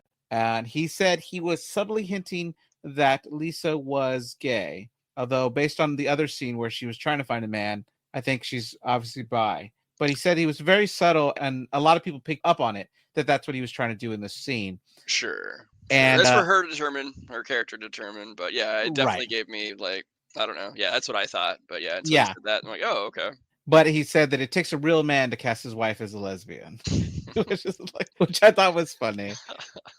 So we cut to a bit later as Tom has caught her up to speed on everything that's been going on. She says she's going to need a minute to catch up on this because her and Clarita had just smoked a really big fatty, and this is just blowing my mind a little extra bit right now. So he says she needs to hypnotize him again. He's impatient about the process. She's trying to do it again, like you're back in the theater. He's like rushing her through this. Yeah. When he finally does go back in, he's not alone in the theater. Samantha is there. He's having trouble breathing when Samantha's touching him. And when Lisa finally gets him to look up in the screen, and he's supposed to be seeing the word sleep, instead he sees the word dig. So he jumps up, runs to the fridge, starts drinking a light beer. Lisa's freaking out, saying that was very next level. They should talk about it before asking, "You want a beer?" Because he's already almost done with one. Helped himself. Right, exactly. And then he tells her that all he knows that he's supposed to dig. Yep. Then we cut to Maggie coming home with groceries, calling to see if anyone's there. She sees the fax come in. She sees the kitchen is full of muddy tracks, and she's like, "Guess who's not cleaning that up?" I She want to goes, know what did Go a ahead. vacuum cost? And I guess I don't know. Did one of them need it for work? Yeah, I don't I know. I don't didn't know. know. My grandfather had a fax at one point when he moved, but that was like in the early 2000s when he got a fax machine. But by that point, you had email. So I would say that yeah. maybe one of my printers back then could have received faxes, Okay. but I don't know. I feel like is their way of honoring the book because they receive Okay. letters It's in their way they're 1950s. Yeah. communicating. Yeah. Yeah, they Yeah. receive letters, and so here them using a fax machine is kind of honoring that. I think. Sure. Sure. Hey, letters still exist, man. Though they could have done that too. Yeah, It would make sense to tell somebody about yeah. what the fax says. So she goes to put up the groceries, but then when she opens the fridge, she sees the entire fridge is taken up by Minute Maid orange juice containers. Again, Kevin Bacon loves his orange juice. She goes to the backyard to see that Jake and Tom are digging massive holes. She asks what Jake's doing, and he says, "I'm supposed to dig." She makes her way to Tom, who is breaking up the dirt with a pickaxe. She calls his name, and mid-swing, he tells her that she scared him, and she's like, "I scared you?" I don't know, but yeah, just listeners out there, don't start digging in your yard. Contact to make sure you know where your gas lines or any other buried lines are. That's very Exactly. fucking dangerous. Why weren't they marked already? Just saying. She asks what he's doing. He says he's supposed to dig. She says who, and he gives her this look like, really, you want to ask that question? And Yeah. then when she realizes that, she's like, then what's Jake doing? And he's like, oh, don't worry, it's not over there. She says she wants to call the police, and he's like, run it by me. Tell me how that sounds, huh? Run it by how insane you're going to sound when you tell the police what's going on. And That's he's the like, point. yeah, but he really dismisses her like anything else. She asks him to come inside and talk, and he's like, what do you want me to do? Have 8 or 9 beers a day until my chest caves in and I die? And he's claiming that he can live this boring life, but this is the first good thing in his life that's ever happened, which really is offensive to your marriage. Okay, so what I thought he meant by that was that to deal with the visions and stuff, basically he would drink himself to death. Oh, That's how I took that. So you took that it makes as sense. that is normal life and he just drinks all? Oh, yeah, I took it, and I've watched a lot. I've never thought of it another way. I Okay. thought of it as like to be a normal person. I just come home from work and drink all day until I pass out, and then repeat the pattern. It seems that's what Frank does. So yeah, Right. I mean, it could be like that. That's the normal way this little neighborhood does that. Frank loves so much. Yeah, I took it to mean that, like, to cope with it. Maybe that's because it's kind of like in the book, it shows that he's struggling with coping with it as well. Right. So yeah, Yeah, he definitely yells that this is the first thing that's ever happened in his stupid life. She gets pissed about that, saying that when you're calling your life stupid, you're really calling our life stupid. And every time you call your life ordinary, it makes me feel stupid. yeah, And she goes in and starts reading the facts. Tom comes in, doesn't say anything, grabs 2 glasses and fills them with orange juice while sitting at the table with her. He chugs his down in one drink and then makes his eyes with her and looks at the glass like, hey, you gonna drink that? You gonna drink that? Without saying it. And then eventually grabs her glass and drinks it too, which yes, is hilarious. She looks pissed. He finally apologizes, and she says that it's this facts that her grandmother is going back in the hospital. He starts to say no, but then stops before finishing that sentence. yeah. And this little scene right here mirrors a scene in the book. It's not the same family members, Right. not a fax, it's a letter. But yeah, as Yeah. you mentioned earlier. She asks what twice, but he doesn't say anything. Then the phone rings. She's afraid to answer the phone. And instead of telling her, he returns to the backyard. She picks up, and while we don't hear it, you can tell from her response that her grandmother's dead. She walks outside to tell him. He says he's sorry. She hugs him, saying that he knew. He asks when the funeral is, and she says Sunday, but they should leave as soon as possible. And he acts shocked that she would want him to go. And she's like, obviously pissed, saying that her grandmother practically raised her. And he's like, but I'm kind of in the middle of something right now, which is Yeah, insane. I think he alludes also, like, I guess maybe her family doesn't quite like him. Sure. So yeah, which I don't know. He's not as bad as Frank, but he's definitely kind of has a short fuse and kind of, Yeah. yeah, She goes back inside, slam the door, which breaks the window, and he looks back on his broken reflection, which I think is yeah, symbolic somehow of their yeah, broken relationship right now. yeah. Then we cut to Maggie and Jake driving off, Tom watching them from the porch. Tom continues to dig in the backyard and is slowed down by the length of his water hose, which softens the dirt. He moves the hose over to the spigot on the other side of the yard, but that doesn't seem to turn on. So he walks in the house, gets pissed, kicks a bucket, it hits and breaks a window, which was not in the script. It was a happy accident, quote unquote. And Kevin Bacon just stayed in character, so they were able to use it in the movie. Is Kevin Bacon a method actor where he has to stay in character the whole time, I or don't I is that don't one of those know. those people? Okay, They just said he was smart enough to stay in character, sure, so they sure. got to keep the scene. By Which this point, he's had a few films under his belt, right, stuff you might have which heard of. yeah, right. In Alien Part 4, Resurrection. okay, Ripley has a basketball that she throws behind her and it swishes, perfect shot. And they had this whole setup where someone would grab the ball out of screen and put it in the hoop for her. Okay, So it yeah. looked fine, but in her first attempt on film, she makes it. But Sigourney Weaver's a fucking badass. right, yes, that is true, right? But because one guy in the cast responded with "No way" or something like that, they couldn't use it. Ah, So they still used the shot, but they had to cut it off right then. gotcha. And you're like, Yeah, there's all these interviews about she really made it, guys. I was there. She made the shot, which is crazy. yeah. Anyway, he climbs in the basement to that same trap door. He screws in the light bulb, which tells us that Samantha earlier just unscrewed the light bulb. Yeah. Tries to reach the water valve, and he has to get like a stepping stool to get to it. No, No, what he does he get? uses a bucket, A bucket. Okay. which I wouldn't recommend because I'm assuming that was a bucket of paint. He's probably what, about around 200 pounds. You fucking go through that and you have paint all over. Yeah, it's just messy. Just saying. Just saying. Yeah. Get a stool. Then he's about to go back upstairs when he looks down at the floor, and we jump to him digging the concrete at the bottom of the basement. He works for a while, getting really tired, and realizes he needs better tools. He goes to the power tool section at the hardware store and finds the biggest jackhammer for rent. And we see him with that and a compressor tank in the back of his truck ready to go at home. So he turns it on. At least he thinks of safety first as he wears his goggles and earplugs. He starts screaming like a madman who's definitely enjoying himself. And we see Harry from across the street saying, "It's a rented house." The one piece of PPE he didn't bring is a Mhm. mask because that's gonna get a lot of dust. Oh, yeah. Well, you can't cover that face. Yeah, I know it's a movie. We talked about this when dissecting bodies. You'd have a mask on or at least a face shield. That's But in Saw 3. She's cutting the skull out of Jigsaw's head, the doctor okay. is, and she's totally not wearing a mask. I'm like, are you serious right now? No, no, Yeah, blood is totally hitting her no, face. God, no.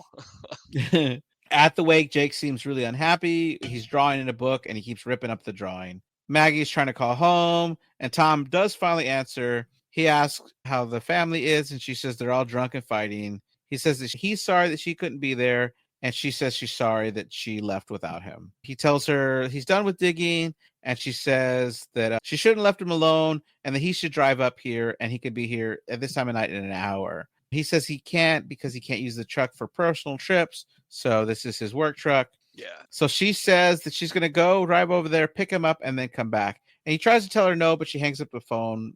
Yeah, she is very forgiving. Mm-hmm. He's kind of flying off the handle. He does apologize, but yeah, like he needs to be the one apologizing. I Right. guess it Yeah. makes their relationship work. Like they can, yeah, do that. I think it's smart to both apologize in a relationship. For sure, for sure. Yeah. But like, But you're right. he's like, I gotta dig. Yeah, I know the woman who raised you is practically your mom. I gotta dig here. But yeah, she doesn't press it either. And I mean, Right. clearly it's something supernatural going on. So it's not normal in any way. But So as Tom walks through the house, we see that all the floors in the living room have now been dug up, and he pulls a sledgehammer out of the floor, which means like, yeah, the digging's got a lot worse. I don't know why he was just knocking holes in the floor, though, when He you got didn't. the basement, unless it was maybe it's not a full basement, maybe, I guess. But yeah, Yeah, he doesn't know where to dig. He's trying to dig everywhere. I guess. I'm just assuming most houses' basements, it's mostly the whole footprint of the house is the basement as well, usually. Unless Maybe. you I have don't know. some sneaky house, or maybe it's built on the side of a hill. I don't know. Anyways, Yeah.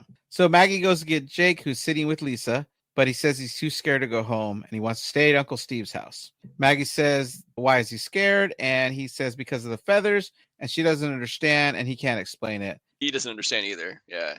Lisa says that she will stay with him, so he'll be okay. She's about to leave. Jake stops, handing her a purse, saying that, hey, you forgot this. As she walks outside, we see very blurry in the background him waving at her, which is because due to child laws in film, his time had run out in filming that day. So Yeah, they labor laws. right. They frantically searched the neighborhood for a kid that was close enough in height and weight, and they got a kid that was willing, and the parents were willing to let him film it. They cut his hair to match his hair, and he's blurry in the background, so it works, and you can't even tell it's not the right kid. And so they negotiate, like, yeah, it'll just be like 30 minutes, 1 hour tops. And because I think there's laws about the time of day too that you can shoot the kid. Like they can't work at night, period, I believe. Because I'm not sure. Oh, I don't I know. think it was. I know it was before because I know that's again. I know I talked about the Twilight Zone movie, but they shot that scene at night, and they weren't supposed to. The kids aren't supposed to work in movies at night at that Yeah. point, unless they change the laws. Tom is working with a pickaxe. When he moves the swing at a different angle, he backs up and hits the wall, and some stones fall loose. He starts pulling away to reveal that there's a brick wall behind that. Those bricks come loose with little effort. Inside is a large plastic bag, and he uses his X-Acto knife to cut away the plastic. It reveals the orange coat from his visions, and he looks terrified. He pulls back to reveal the decayed body of Samantha. Her glasses are still on, and she's missing a tooth. The audience is just a body, but yeah, we kind of piece together with the glasses and the missing tooth. Well, Right. we don't. Well, yeah, we haven't seen that scene yet, but yeah, we're Well, about we to have definitely. we have in flashes though. Yeah, we don't know who it was, but yeah. All right. You can put two Uh, and two together. The audience is smart enough. We know who Yeah. it is. So she seems to call to him, and he goes to hold her hand. We get a much clearer version of this vision. I don't want to touch a dead body. You've never touched a dead body? What? I'm just kidding. A decayed body like that. Oh, that's a little different. You know, open caskets. I don't know. It's different. With a decaying body. Yeah, no, total, thank you. total tangent. There's an employee who I'm not going to name who was with me on like a storage floor, of our hospital. Mhm. And we're both carrying heavy machines they're on wheels, but the elevator isn't perfectly right with the floor on that level. Sure. And so we're trying to push them right before the elevator shows up. She's like, "What's that?" I'm like, "Oh, that's our morgue." And she's like, "What?" I was like, "Yeah, there's 2 coolers there to keep the bodies if we need a makeshift morgue. Normally they pick the bodies up pretty Pretty fast, quickly. and we don't need that. But if we ever do, that's our morgue." Yeah. And then the elevator opens. I get on the elevator, no problem, and she's stuck. And she freaks out, thinking the elevator's going to close, and she's going to be stuck right next to the morgue. And you can see the fear in her face. And so I run and I help. I hold the button open. It's so funny. And yeah. I worked at a hospital and I didn't know what was going on. It was probably a month in and I was working second shift, so I'd be off around like close to 11. And I saw this guy and it looked like it was 2 dudes dressed in like suits with like Secret Service like things on their ears. I was like, and they were pushing something and it was like a box shape with red velvet over it, like really fancy looking. I'm like, then I go in there and ask one of my pharmacists I was friendly with, and I was like, "Hey, what's up with this weird delivery thing? These guys with the Secret Service looking dudes with the red velvet thing they're pushing around." It's like, "Oh, that's a body." I'm like, what? So yeah, that hospital, you got a nice ride. But anyways, Yeah, yeah. sure. So he becomes Samantha in this vision. She's walking in the neighborhood. It's snowing. We see Kurt at the house that will be Tom and Maggie's rental. He's calling her over because he wants to show her something. She doubts that he's talking to her, and he says there's no one else around, and it's a surprise, and she won't believe it. And did we say who Kurt? I think it's Kurt, clear we didn't say specifically, but yeah, Adam and Kurt are friends. Adam is Frank's son, and Adam is the one that's already shot himself earlier, and Kurt is the other kid. They're both on the football team together. yeah, He's Harry's kid. gotcha. So Kurt is calling her over. There's a surprise inside. When she gets inside, Adam is in there. They joke about who has the surprise, and you see that they're both drinking. And she's pretty skeptical. Oh, yeah. She was like unsure if they were even talking to her. Yeah. Yeah. Kurt offers her a drink. She doesn't want to because she's not supposed to. He makes a quip about, don't you ever do anything you're not supposed to do. He puts her in front of the mirror, tells her that she's hot, and she says, you can kiss me if you want to. He starts to, but then he gets a little handsy on her chest. She's And not comfortable with that. to all the listeners, this is how courtship was in the late 90s. You just how it worked. Oh, no, it's not I'm true. totally kidding. I'm Not totally true. fucking kidding. Not true at all. It's horrible. It's fucking This horrible. It's horrible. That's funny. All right, Yeah. so Sorry, levity to this horrible scene that we're about to experience. it's really horrible, right? Yes. So she says, ouch. So he's doing something that hurts her. She tries to escape, but he doesn't let her. He pushes her to the floor, and in the impact, her tooth pops out, and it flies across the floor with a splatter of blood. Yeah. Adam starts to vomit at this point, and Kurt gets on top of her, trying to stop her. He's trying to take off his clothes, and he's holding her down at the same time. She's screaming. She puts her hands on the floor, and she's holding down so hard that one of her fingernails pops off. It's gross. Yes.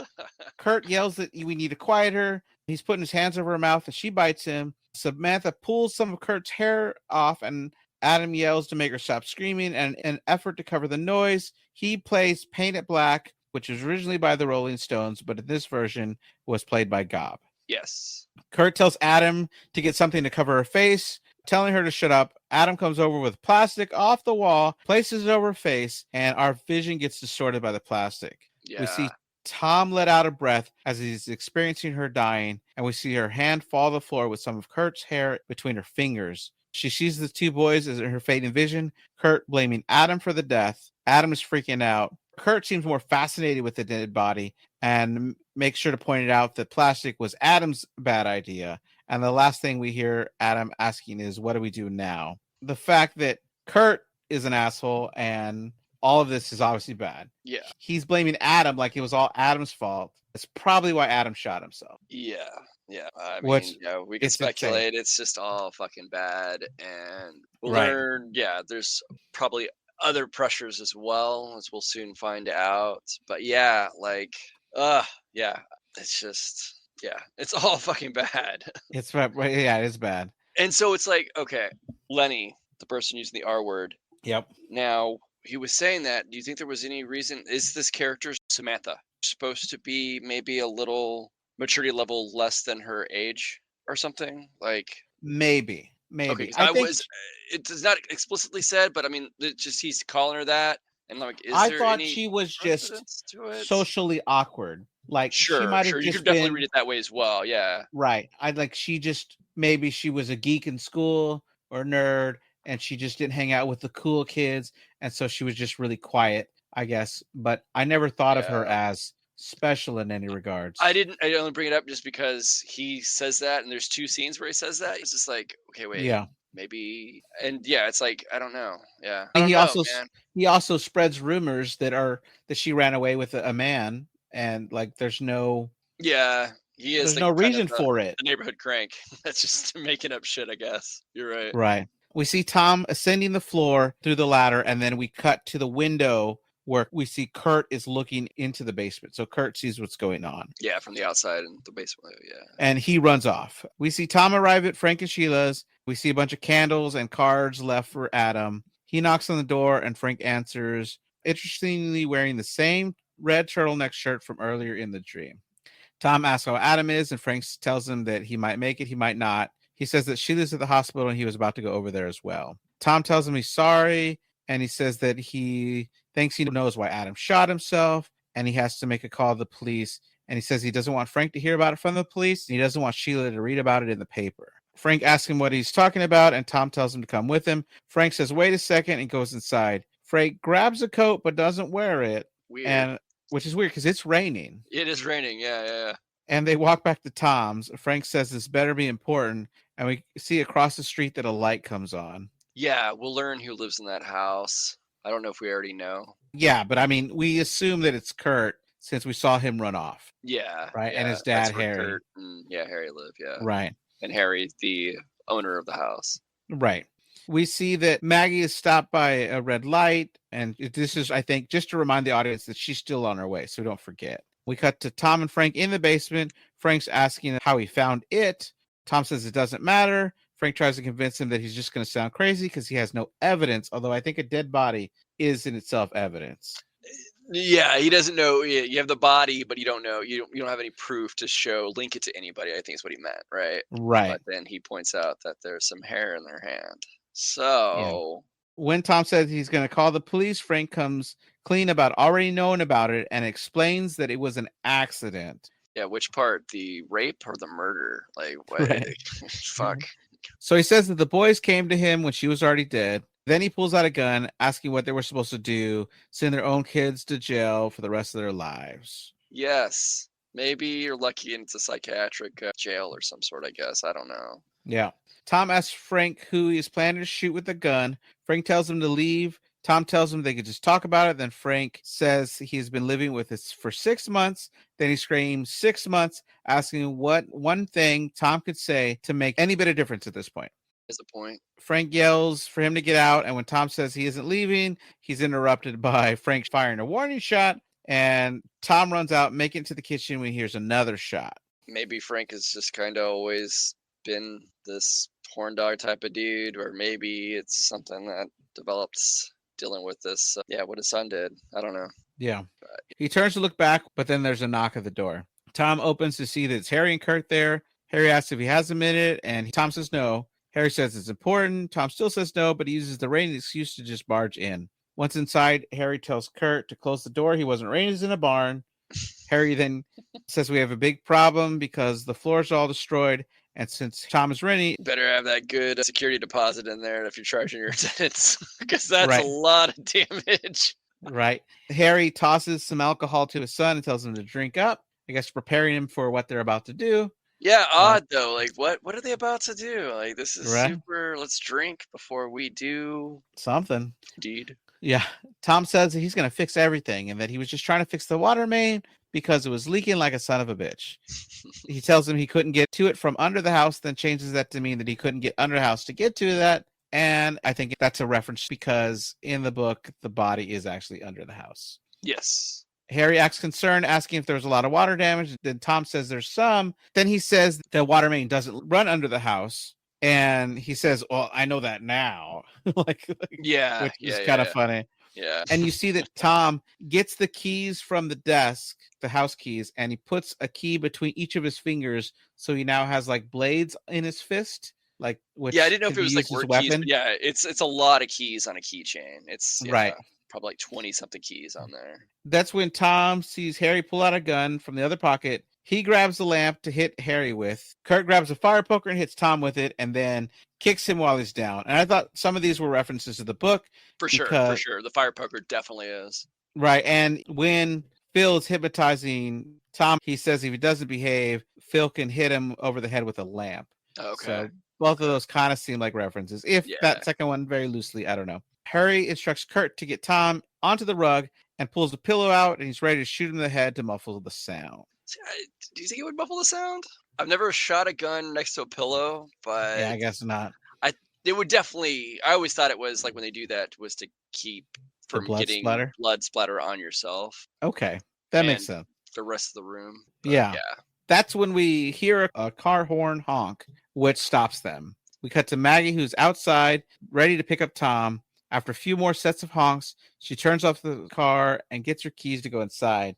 On her way, she notices the lights are being turned off, which gives her pause. She goes back into the car and has to dig around a little bit in her purse to find the knife that she took in from Tom's belt earlier. She opens it and is obviously scared, but starts to walk back to the house.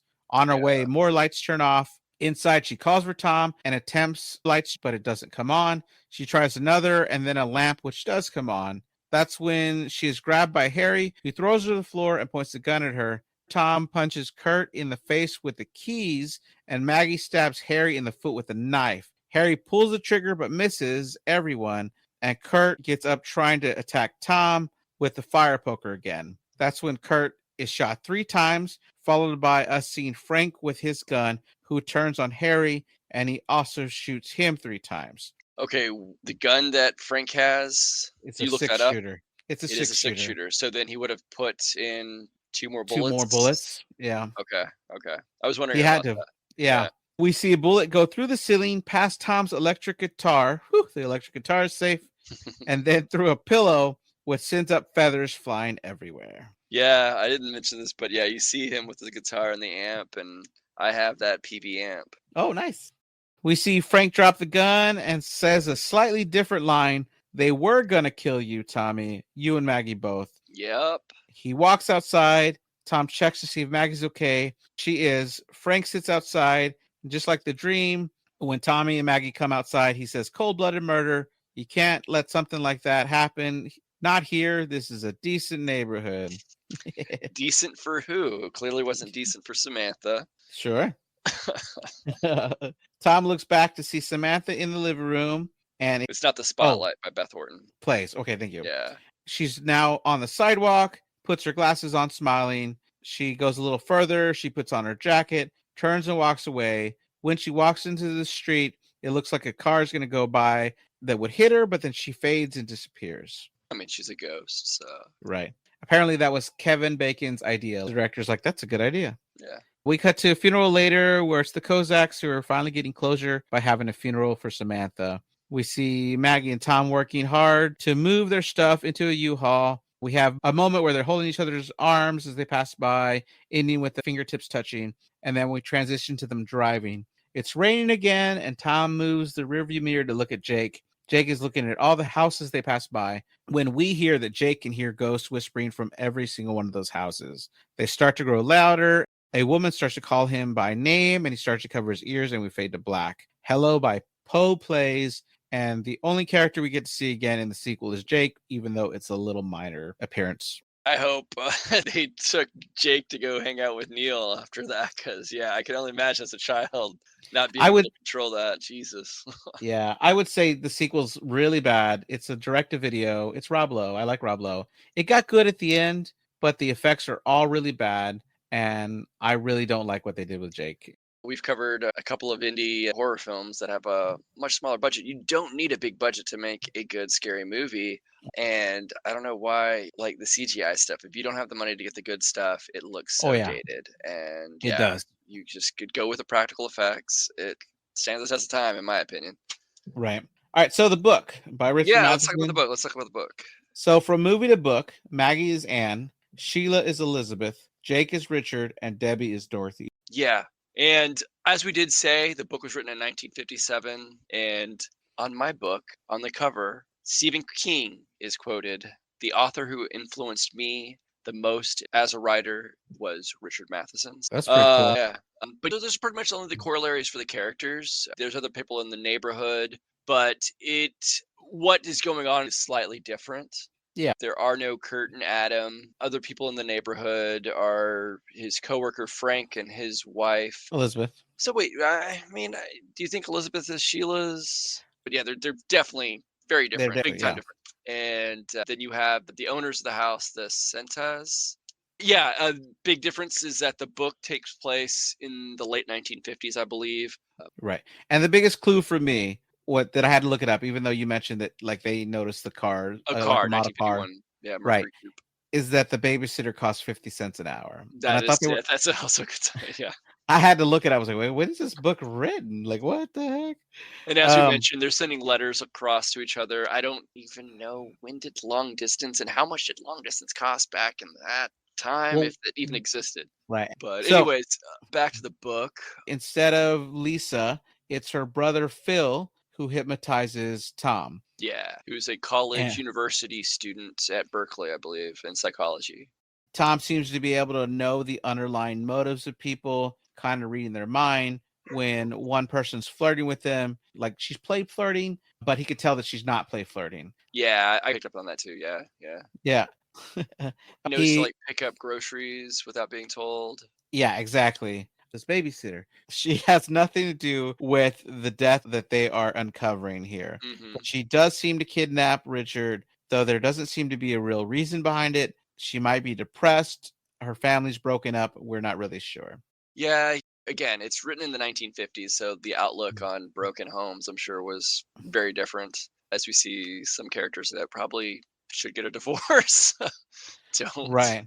Anne and Maggie have different reasons to be mad at Tom. Anne is mad that Tom knew that her mother was dead. She's mad because he knew before she did. Where Maggie is mad that Tom didn't want to go with her to her grandmother's funeral. Sure. I think Anne is also more unsettled and fearful. And I mean, sure. I mean, it would be super creepy if somebody was like predicting finishing sentences like all the time. Yeah, right. And she makes a good point that Tom asks, "Oh, do you have secrets you're trying to hide from me?" And she's like, "Everybody has secrets. No relationships could survive if every single thought you ever thought came out." And she's got a good point. Like, sure. You definitely know how to hold your tongue. You definitely might have some stupid thought that you don't really mean. Yeah. But they pop in there. And so, yeah, that would be terrifying if you could never be free to think at all. Yeah. Tom's doctor thinks that he's just unlocked some hyper perception abilities where he can make really good educated guesses based on information he already has. So he's not really telling the future. I don't know. There's a scene where he wakes up from a dream about a train derailment and people dying from it. Yeah. And it's like it came out of nowhere to Tom. And so, yeah, I don't know. It's kind of a little bit of both, I guess. So Elizabeth shoots Frank since there's no children because he's cheating on her all the time and is the one who actually murdered the woman who is the ghost. It leads it to believe that it's actually the landlord, but then you have the turn at the end. Because, the other thing they do is certain like things he touches are like attached to the crime or the person that it was attached to. So at one part, there's a comb that Elizabeth says it's hers, but when he touches it, he gets this feeling that something's going on about the comb. And then later on, as we mentioned, the fire poker is the weapon used to kill the victim, and he touches that, and it's a big shock. Which I think is cool that you brought up your quote, because Stephen King draws from this and later creates the Dead Zone, where in the Dead Zone he touches objects or people and is able to read a lot about it. Gotcha. And then the director here says that when he touches the body, that was the Dead Zone moment to read everything, which I think is amazing that it's like full circle. Sure. I mean, Yeah, it's all connected. Everybody's borrowing a little bit from everybody else, and that's fine. Do your own twist on it. Don't just outright ape somebody else's work, which I don't think any of them are really doing. Yeah. Yeah. Frank is an asshole. I mean, like, not that he's not in the movie because he covered up a rape murder, but he jokes about beating his wife because his wife is pregnant. He doesn't want to have a child. He thinks the child is going to be the end of everything. Tom's always trying to talk him down because he's just so vocal. He's always drunk, and it's a wonder that he wasn't shot sooner. Yeah, it's because she loses the baby. Sure, yeah, she loses the baby because she shoots, does not kill Frank, but and this is another vision, I guess, that Tom has, and he runs over there thinking that Frank has been shot, but he hasn't been, and he's like there, and he freaks out and he kind of blacks out, and that's when he finally goes and sees Alan Parsons, the doctor. Yeah. But like when it does happen, she miscarries the child. Tom remembers that his father used to do a trick with a phone book where he would say, point to any name, any address. I'll walk out of the room and I'll come back and I'll tell you what you were pointing. And they Yeah. thought it was some weird magic trick that they could never figure out, but they didn't really think he actually had psychic abilities, but he seems to, and it seems to be generational. Yeah, Anne asks him, I think her words are, or maybe it's Tom's interpretation of what she means, but basically ask some family members if there were any nuts in the family. But yeah, and I think they do get a reply, and I can't remember if it was the grandfather or the great grandfather, but one of them were a medium. So yeah, definitely familial history there.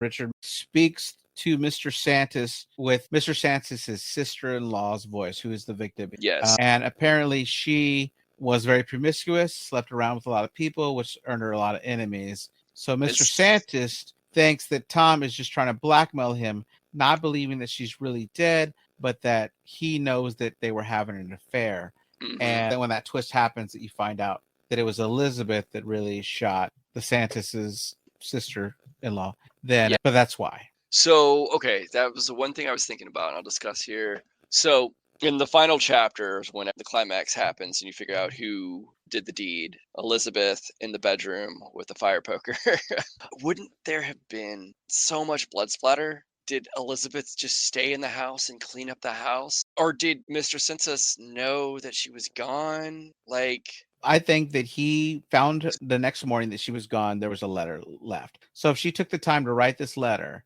then she must have taken the time to clean everything because and bury the body? I guess so. She had to have. Okay. But you're right. It seems hard to believe. Because I didn't know, or if it was like kind of a convenient thing and he goes and he knows that she's not actually back east, buries the body, and we don't know the relationship, but he was obviously sleeping with his wife's sister, and it's right. Like, you know, it's not explained, but I was just wondering what you thought about that. Yeah, I never got it. I would imagine that it would be really hard for her to do this all on her own, but I think that was the intent. But it's up to your interpretation. Sure, yeah, because that'd be a lot. I mean, because you kind of, it's not going to just be one and done. It's going to be multiple, bludgeoning hits. And then crawling, it's already made it seem like it was a crawl space. So those are obviously hard to move in, let alone a body. Who knows how much she weighed, but yeah. The other thing that happens at the end I wanted to say is that there's actually like the two final paragraphs, and the ability doesn't stick with him. It kind of goes away because in the final scene, a bullet grazes his head, and he thinks maybe that's what it was, or maybe it was the whole experience itself that just kind of maybe he completed the mission. It could have been that too. Yeah, he doesn't know. Yeah, he kind of gives a couple of explanations of what might have happened and why it stopped. But yeah, whereas I think any author nowadays, you definitely like leave that open so you can make a sequel. Oh yeah, and then a trilogy, and then spin it off into a TV series or a movie franchise. Right. But yeah, different times. The late 1950s. The only other thing I want to say is that Tom is able to know that the next baby is a girl. Yeah, that's true. Yeah, he does. And Anne is happy about that. Yeah. Less balls hanging around the house. Right. Well, the same amount of balls, but not extra balls. Sure, not extra balls. There you go. Right. I'm just trying to reference the quote. I get it. Sure. So the actress that played Maggie had a real tattoo that said T+M, which is for her husband and her daughter, but they used it to mean Tom and Maggie. So they gave Tom the matching tattoo with a heart around it saying M+T for Maggie and Tom. So the song originally that they were going to use was going to be The Doors' Break On Through. which I could see also both work in the film. Planet Black, Right. the movie theater, Planet Black, and then break on through, break the wall down, find the body on the other side, I guess. But Yeah. also like expanding your senses, which Tom does as well, breaking through. But yeah, that's the Song Fe dub. Right. Everybody, this has been Nightmare Echoes. Thank you for listening. Thank you, Joseph, for being here. Thanks for having me, man. We have new episodes every Monday. And reach out to us on, you use Threads, try Reddit, Blue Sky. Talk to you later. Bye. Bye.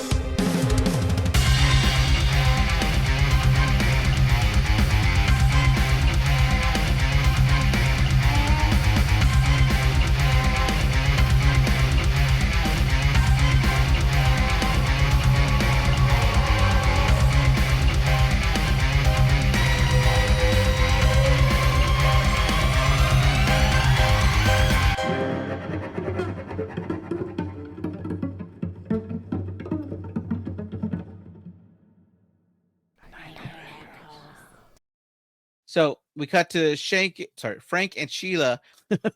Shank. What a great couple name. We cut to Frank and Sheila arriving. Shaking Sheila to death. No. I'm gonna have to. Oh, I gotta cough. Sorry. You're good. Like I just gotta get through it.